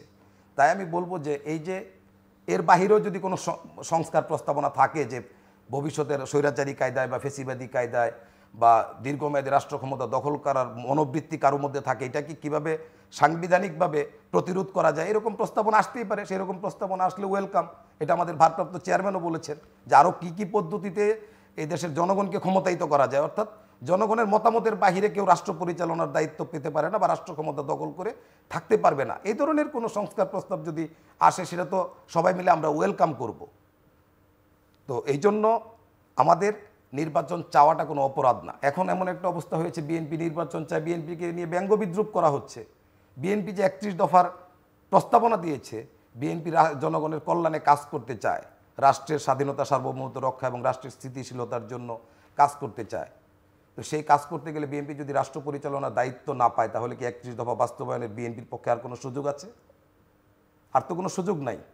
জনগণ যদি বিএনপির 31 দফাকে গ্রহণ করে নিয়ে যদি মনে করে যে বিএনপির 31 দফার মধ্য দিয়ে তাদের কল্যাণ নিশ্চিত হবে এবং বিএনপির অতীত কর্মকাণ্ড, বিএনপি আগেও রাষ্ট্র পরিচালনার দায়িত্বে ছিল, তারা জনগণের প্রতি দেয়া কমিটমেন্ট কতটা রক্ষা করতে পেরেছে, সেইগুলি পূর্বাপর পরিস্থিতি এবং বিগত 17 বছর যে গণতান্ত্রিক আন্দোলনে বিএনপির ত্যাগ তিতিক্ষা, বিএনপির নেত্রী তার যে অনর অবস্থান এই দেশে গণতন্ত্র পুনরুদ্ধারের জন্য, ওনার জীবন প্রায় চলে গিয়েছিল এই কারারুদ্ধ অবস্থায়, তারপরে উনি কিন্তু আপোষ করেন না। এটা সকলের কাছে দৃশ্যমান, এটা তো আমার গল্প বলতে হবে না।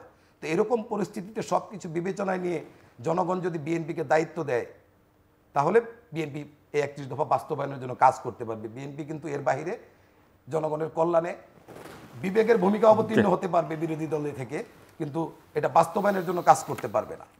এটা জনগণ ভোট দিয়ে যদি বানায়, জনগণ যদি ভোট দিয়ে রাষ্ট্র পরিচালনার দায়িত্ব দেয়। ব্যারিস্টার হাসান, আমরা দুটো প্রসঙ্গ একটু আলোচনার মধ্যে আনিনি। একটা হচ্ছে, আমি তখন প্রসঙ্গটা তুলেছিলাম, একটা হচ্ছে যে বিচার আগে না নির্বাচন আগে। সো একজন আইনজীবী হিসেবে বাংলাদেশের বিচারিক প্রক্রিয়া সম্পর্কে আপনার ধারণা আছে এবং পরিবর্তিত পরিস্থিতি আসলে জুডিশিয়ারি কীভাবে কাজ করছে সেটাও একটু ধারণা দিতে পারেন? বিচারিক প্রক্রিয়ার কথা তখন যেটা একটু বললাম, যে বিচারিক প্রক্রিয়াটা যদি সঠিকভাবে করতে হয়, সেই ক্ষেত্রে ইন্টারন্যাশনাল ট্রাইব্যুনালকে যে ধাপগুলো অতিক্রম করে বিচার করতে হবে, সেটা অনেক লম্বা একটি প্রক্রিয়া এবং সেই প্রক্রিয়া এখনও পর্যন্ত সঠিকভাবে শুরুও হয়নি। তো আমার কাছে মনে হয় যে বিচারের প্রক্রিয়া সম্পন্ন হওয়ার পর্যন্ত নির্বাচন হবে না, এটা একদমই অহেতুক একটা বক্তব্য। এটা একটা রাজনৈতিক বক্তব্য হিসেবেও ধরে নিতে পারি, এইটার সাথে নির্বাচনের কোনো সম্পর্ক নেই। আর দ্বিতীয় যে প্রশ্নটি করলেন, দ্বিতীয় প্রশ্নটি হচ্ছে আওয়ামী লীগকে ব্যান করার বিষয়। জুলাই অভ্যুত্থানে আওয়ামী লীগের যেই অবস্থান, সেটা এখনো পর্যন্ত আওয়ামী লীগের দায়িত্বশীল পর্যায় থেকে কেউ সেই বিষয়ে না কোনো ক্ষমা চাওয়া হয়েছে, দায়িত্বশীল অদায়িত্বশীল কোনো মহল থেকে কোনো মহল থেকেই আসেনি, সেইখানে কোনো অনুশোচনার কথা আমরা শুনি। প্রথম কথা হচ্ছে অ্যাকাউন্টেবিলিটির প্রশ্ন যদি আসি, এখনো পর্যন্ত কেউ এই বিষয়ে দায়িত্বই নেয়নি, রেসপন্সিবিলিটি নেয়নি, তারা দোষ স্বীকার করেনি বা তাদের ব্যর্থতার কথাও স্বীকার করেনি, তারা জনগণের কাছে ক্ষমা চায়নি। আমি এখানে কোনো রাজনৈতিক বিবেচনা বা রাজনৈতিক দিক থেকে বলবো না, কিন্তু সেখানে আপনি যদি দেখেন এখনো পর্যন্ত তাদের বিভিন্ন কথাবার্তায় বা সব কিছুতে যেটা আমরা দেখি, সেখানে এখনো পর্যন্ত তারা মনে করে যে জুলাই অভ্যুত্থানটা ছিল শুধুমাত্র শেখ হাসিনাকে বাংলাদেশ থেকে উৎখাত করার একটা পরিকল্পনা বা ষড়যন্ত্র, সেটার ফল হিসেবে তাদেরকে উৎখাত করা হয়েছে। এর বাইরে এতগুলো মানুষের যেই নির্বিচারে হত্যা করা হলো বা কোন দাবি থেকে কোন জায়গায় এসে কোন পরিবেশ পরিস্থিতিতে এই বিষয়গুলো ঘটলো, সেই বিষয়ে কোনো ধরনের অনুশোচনতা বোধ বা ক্ষমা প্রার্থনা করা, এই বিষয়টা একদমই কিন্তু তাদের কমপ্লিট ডিনায়াল। প্রথমে তো সেটা ঠিক করতে হবে। এখন দুইটা বিষয় আছে, একটা হচ্ছে মাথা ব্যথা হলে আপনি কি মাথা কেটে ফেলবেন নাকি মাথা ব্যথাটা সারাবেন, সেটা একটা প্রশ্ন আছে। এখন এনসিপির পক্ষ থেকে বারবার যেটা বলা হচ্ছে যে আওয়ামী লীগকে কোনোভাবেই রাজনীতি করতে দেয়া হবে না, ঠিক আছে। সেই ক্ষেত্রে আপনি আওয়ামী লীগের যেই সমর্থক আছে বাংলাদেশে ঠিক আওয়ামী লীগ আর বিএনপির ব্যাপারটা হচ্ছে অনেকটা আবাহনী মোহামেডান, ব্রাজিল আর্জেন্টিনা যেরকম, বিষয়টা অনেকটা সেরকম, যে আওয়ামী লীগ যেমন আছে বিএনপিও আছে। আপনি এতগুলো রাজনৈতিক সমর্থন বা সমর্থক প্রতিনিধিত্ব করে যেটাই বলেন, প্রায় 2 থেকে 4 কোটি হবে, বিএনপিও এর থেকে কম হবে বা বেশি হবে। এই মানুষগুলোকে আপনি অ্যাকোমোডেট করে নেবেন কোথায়? এই মানুষগুলো যাবে কোথায়? এদেরকে কি আপনি বাধ্য করবেন তারা এনসিপিতে জয়েন করতে, অথবা বিএনপি জয়েন করতে, অথবা তারা রাজনীতি করতে পারবে না, সেই অধিকারও তো আপনি কেড়ে নিতে পারবেন না। আমি মনে করি যে আপনি রাজনীতি করতে দেন, জনগণের হাতে আপনি ছেড়ে দেন, জনগণ তাদেরকে প্রত্যাখ্যান করবে।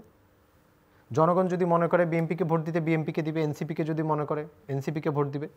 একটা অংশগ্রহণমূলক গ্রহণযোগ্য নির্বাচন যদি না হয়, সেক্ষেত্রেও তো একটা প্রশ্নবিদ্ধ থেকে যাবে। ঠিক যেইভাবে আওয়ামী লীগ এতগুলো বছর ধরে বিএনপিকে রাজনীতির সেই লেভেল প্লেয়িং ফিল্ডটাই করতে দেয়নি এবং বিএনপি সবসময় নির্বাচন বর্জন করে এসেছে। আমরা তো দেখেছি যে অংশ নিয়েছে 18 সালে বিএনপিতে অংশ নিয়েছে, আবার পরবর্তীতে সেটা বর্জন অংশ নিয়ে দিনের ভোট রাতে হয়েছে করেছে। এবং এখন যদি যেটা আকরাম ভাই বললেন যে এখনও তো নির্বাচন যদি করে এনসিপি বা এখন যে অবস্থানটা আছে সেক্ষেত্রে প্রশাসনের উপরেই তাদেরকে নির্ভর করে একটা নির্বাচন করতে হবে, তাহলে তো আমরা ওই আগের জায়গায় ফিরে যাচ্ছি যে ডিসি, ইউনো, পুলিশের এসপি আরও অন্যান্য যারা আছে, বা আর্মি মাঠে থেকেও যেভাবে ভোট হতো, দিনের ভোট রাতে হতো, এখন হয়তো ভোটই হবে না।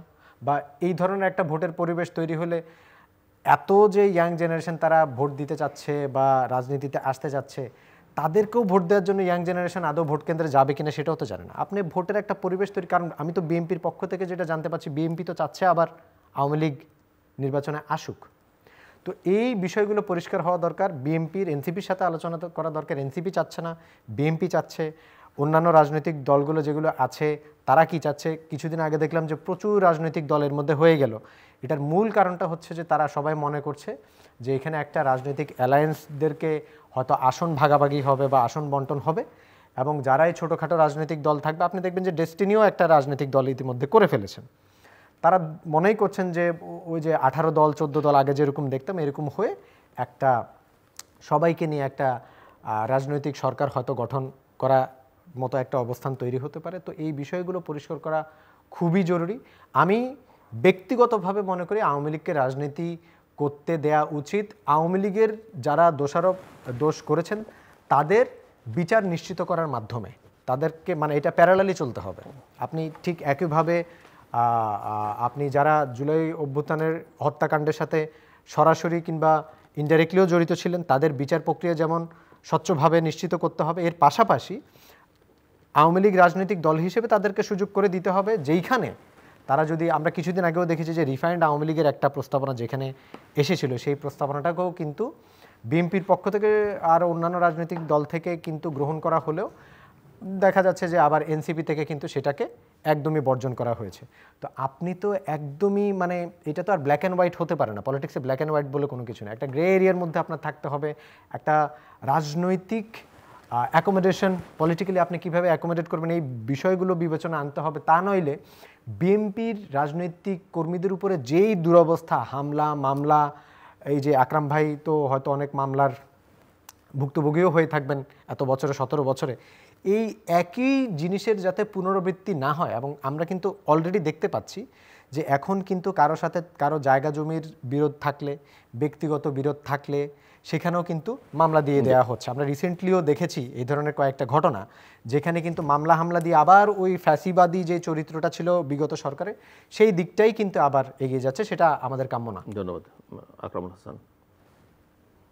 আপনার প্রশ্ন শেষ পর্যায়ে আপনি ওনার কথা শুনছিলেন, ওনার মতামত, এবং ওই যে আমি আওয়ামী লীগের প্রসঙ্গ আলোচনা করলাম, বিচারের প্রসঙ্গ আলোচনা করলাম, সব বিএনপি তার অবস্থান বারবারই পরিষ্কার করছে, বারবারই একই কথাই বলছে যে বিএনপির জন্মটাই হয়েছে বাংলাদেশে যখন বাকশাল পরবর্তী যুগে, যখন সকল রাজনৈতিক দল নিষিদ্ধ ছিল, এরকম একটি সময়ে কিন্তু বিএনপির জন্ম হয়েছে। এবং বিএনপির সেই জন্মলগ্ন থেকেই বহুদলীয় রাজনীতির পথ উন্মুক্ত করে দিয়ে বিএনপির যাত্রা শুরু করেছে।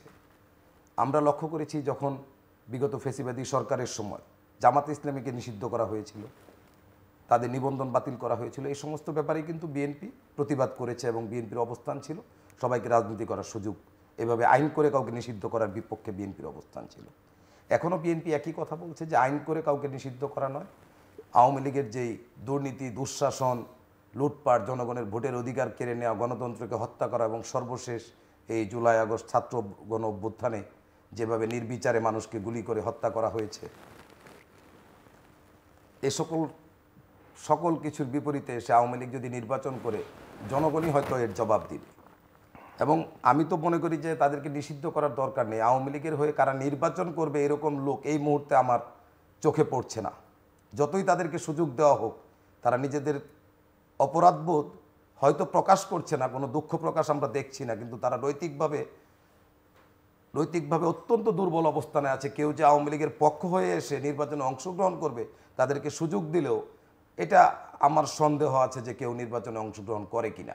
হয়তো রাষ্ট্রীয় নিরাপত্তা বা রাষ্ট্রীয়ভাবে মানে বিশেষ ব্যবস্থাপনা যদি তাদেরকে নির্বাচনের সুযোগ করে না দেওয়া হয়, তাহলে আওয়ামী লীগের পক্ষ থেকে নির্বাচন করবে এরকম লোক খুঁজে পাওয়া কঠিন হবে। তাই আমি বলবো যে আইন করে নিষিদ্ধ করে নয়, আওয়ামী লীগকে জনগণের মুখোমুখি দাঁড় করিয়ে জনগণের হাতে ছেড়ে দেওয়া। জনগণের হাতে ছেড়ে দেওয়া হোক, তাদের কি সিদ্ধান্ত নেবে এটাই হবে মনে হয় মানে প্রকৃত একটি গণতান্ত্রিক চেতনার বা আগামী দিনে গণতান্ত্রিক বাংলাদেশ গড়ার ক্ষেত্রে, এবং জনগণও তাদের ঘৃণার বহিঃপ্রকাশ ঘটানোর সুযোগ পাবে, যে তাদের যে অপকর্ম সেই অপকর্মের জন্য ঘৃণার বহিঃপ্রকাশ ভোটের মাধ্যমে তারা দিতে পারবে। আর কিছু যোগ করতে চান? আমি শেষ করব। আমি একটা বিষয় একটু যোগ করি প্লিজ। আপনি যদি আওয়ামী লীগকে রাজনীতি করতে না দেন, আওয়ামী লীগের পক্ষ হয়ে, যেমন আওয়ামী লীগ, আমি ভাইয়ের সাথে একমত যে নৈতিক অধিকার তারা অলরেডি হারিয়েছে। আপনি যখনই আওয়ামী লীগকে ব্যান করে দিবেন, যারা আওয়ামী লীগের নমিনেশন নেয়ার সাহস করতো না তারা স্বতন্ত্র প্রার্থী হিসেবে নির্বাচনে আসবে, এবং তখন আপনি দেখবেন এই যে হাজার হাজার কোটি টাকা লুটপাট হয়েছে, তখন কিন্তু এই টাকার জোরেই কিন্তু অনেক স্বতন্ত্র প্রার্থী যারা আওয়ামী লীগের ব্যানারে হয়তো নির্বাচন করত, তারাই কিন্তু নির্বাচনে একটা শ্যাডো বিরোধী দল হিসেবেও তারা কিন্তু বড় একটা অংশ দাঁড়িয়ে যেতে পারে। এই বিষয়টা কিন্তু একটু লক্ষ্য রাখা দরকার। না, এই কথার সাথে আমিও একমত। আওয়ামী লীগের নাম নিয়ে অনেকে নির্বাচন করতে ভয় পাবে, জনগণের এই প্রতিরোধের মুখে বা তুপের মুখে পড়ার ভয়ে। তো আমি যে কথাটি বলছিলাম, যে সর্বশেষ কথা, যে একটি দেশের জন্য রাজনৈতিক স্থিতিশীলতা খুবই জরুরি। তো সেই রাজনৈতিক স্থিতিশীলতা আমরা কিন্তু একটি অনিশ্চিত মানে সময় পার করছি। আমাদের প্রধান উপদেষ্টা উনি সম্মানিত ব্যক্তি, কিন্তু ওনার মুখেও কিন্তু কথার হেরফের লক্ষ্য করছি। কখনো উনি ডিসেম্বরের কথা বলছেন, আমরা একটি প্রেস নোট দেখলাম যে ডিসেম্বরের মধ্যে নির্বাচন করার জন্য উনি সংস্কার কমিশনগুলিকে নির্দেশ দিয়েছেন তাদের কাজ দ্রুত শেষ করার জন্য। সেই প্রেস নোট কিন্তু কয়েক ঘন্টার ব্যবধানে আমরা বারবার পরিবর্তিত হতে দেখেছি। তো উনি যেই সময়টা বারবার বলছেন যে জুনের মধ্যে নির্বাচন, বাংলাদেশের প্রেক্ষাপটে এটা একটা অবাস্তব পরিস্থিতি। বাংলাদেশে যখনই মানে আগে থেকে নির্ধারিত সময়, সেটা আমাদের শুকনো সময় বা শীতকাল, এই সময়টাকে ভোটের জন্য আমাদের উপযুক্ত সময় হিসাবে ধরা হয়। জুন মাসে বর্ষাকাল এবং বাংলাদেশের অধিকাংশ এলাকা যদি বন্যা হয়, পানিতে তলিয়ে যায়, এরকম একটি বৈরী আবহাওয়ার একটা সম্ভাবনা থাকে। এটা উনি কেন বারবার বলছেন? হতে পারে যে ফেব্রুয়ারির পরবর্তীতে রমজান, রোজার মধ্যে সম্ভব না। এখানে এই স্থিতিশীলতার জন্য ওনার এই রোডম্যাপটা অত্যন্ত জরুরি। নির্বাচন কবে দিবে? এখনই দিতে হবে। বিএনপির পক্ষ থেকে ডিসেম্বর পর্যন্ত দাবি করা হয়েছে, বাট বিএনপির দাবিও যে একদম 100% মেনে নেওয়া হচ্ছে সব জায়গায় এরকম না। তো সেক্ষেত্রে যদি 100% না মেনেও যদি ওনারা একটা রোডম্যাপ দেয়, এই দেশটা একটা স্থিতিশীলতার মধ্য দিয়ে এগোবে, কারণ এটা আমাদের দরকার। আমরা রাজনীতির বাহিরে কেউই না, অতএব রাজনৈতিক স্থিতিশীলতা এই দেশটা আমরা লক্ষ্য করেছি যে এই যে আমাদের ইনভেস্টমেন্ট সামিটে আমাদের সেই লক্ষ্যমাত্রা কিন্তু আমরা অর্জন করতে পারছি না, কারণ সমস্ত কিছুই কিন্তু নির্ভর করছে রাজনৈতিক স্থিতিশীলতার উপরে। এই জন্য বর্তমান সরকারের কাছে আমাদের দাবি থাকবে, আগামী দিনে একটি বাংলাদেশ গড়ে তোলার জন্য নির্বাচনী রোডম্যাপ দিয়ে প্রয়োজনীয় যে কাজগুলি এর মধ্যে সংস্কারগুলি এর মধ্যে সম্পন্ন করা যায়, সেই কাজগুলি সম্পন্ন করে জনগণের হাতে সেই সুযোগটা দেওয়া। আগামী দিনে সবাই যার যার প্রস্তাবনা নিয়ে জনগণের প্রতি অঙ্গীকার নিয়ে সামনে আসুক, জনগণ যাকে গ্রহণ করে রাষ্ট্র পরিচালনার দায়িত্ব দিবে, সেই আগামী দিনে। দর্শক, অনুষ্ঠানের শেষ প্রান্তে আমরা সামাজিক যোগাযোগ মাধ্যম ফেসবুক, এক্স এবং ইউটিউবে তৃতীয়মাত্র লাইভ স্ট্রিম হচ্ছে, আপনারা দেখতে পারেন। টেলিভিশন পর্দায় দেখতে না পারলে যে কোনো সময় যে কোনো স্থান থেকে ইউটিউবের তৃতীয়মাত্র চ্যানেলটি সাবস্ক্রাইব করেই পুরনো পর্বগুলো আপনারা দেখতে পারেন। ব্যারিস্টার হাসান হাবিব ভূঁইয়া এবং মিস্টার মোহাম্মদ আকরামুল হাসান, অসংখ্য ধন্যবাদ এই আলোচনা সেবার জন্য। দর্শক, আমার দুই অতিথির একটা চাওয়া যে রিফর্মস দরকার, নির্বাচনও দরকার, এবং তার জন্য একটা সুনির্দিষ্ট রোডম্যাপ সরকারকে ঘোষণা করতে হবে। তরুণরা রাজনীতিতে আসুক, বেশি পরিমাণ আসুক, এটাও ওনারা সাধুবাদ জানান, কিন্তু অবশ্যই তাদের আচার আচরণ, দৃষ্টিভঙ্গি এবং আধুনিক মনোবৃত্তি কতটা আছে সেগুলো মানুষের বিবেচনার মধ্যে নেবে। এবং সেখানে আমাদের সদ্য গঠিত রাজনৈতিক যে দলটি তরুণদের নিয়ে গঠিত হলো, তারা অনেক ক্ষেত্রে হতাশও করেছে, এবং আলোচনাটা কিছুটা ভূ রাজনৈতিক বাস্তবতার আলোকেও হয়েছে। কিন্তু যে প্রসঙ্গগুলো সবচেয়ে বেশি এখন আলোচনা হচ্ছে, যে স্থানীয় সরকার নির্বাচন আগে না, জাতীয় সংসদ নির্বাচন আগে, বিচার আগে না, নির্বাচন আগে, আওয়ামী লীগ করতে পারবে কি করতে পারবে না নির্বাচন, বা তাকে ব্যান করা হবে কিনা। ওনাদের কথা পরিষ্কার যে আমরা যেহেতু গণতন্ত্রের জন্য লড়াই করেছি এবং গণতন্ত্র চাই, সেই কারণে আওয়ামী লীগ আসলে আওয়ামী লীগ বিষয়ে সিদ্ধান্ত কী হবে সেটা জনগণের উপরে ছেড়ে দেওয়াই ভালো। এবং কোনো গণতান্ত্রিক প্রক্রিয়ায় একটা রাজনৈতিক দলকে নিষিদ্ধ করা, রাজনীতি প্রকৃত অর্থে কোনো রাজনীতি বা মতকে আসলে ব্যান করা যায় না, সেটা কোনো না কোনোভাবে সমাজে রাষ্ট্রে থাকে। এই কারণে ওনারা মনে করেন, এবং বিচারিক প্রক্রিয়া বাংলাদেশে দীর্ঘ, এই বিচারিক প্রক্রিয়া শেষ করে নির্বাচন করতে হলে আসলে বহু বছর লাগবে। সব মিলিয়ে একটা রোডম্যাপই হচ্ছে ওনাদের প্রধান চাওয়া, এবং সেই সঙ্গে রাজনৈতিক স্থিতিশীলতা, এবং রাজনৈতিক স্থিতিশীলতা না থাকলে অর্থনৈতিক স্থিতিশীলতাও হয় না, সেটাও ইতিমধ্যেই প্রমাণিত। আমাদের সঙ্গে থাকবার জন্য অসংখ্য ধন্যবাদ। আপনার সবার জন্য শুভকামনা।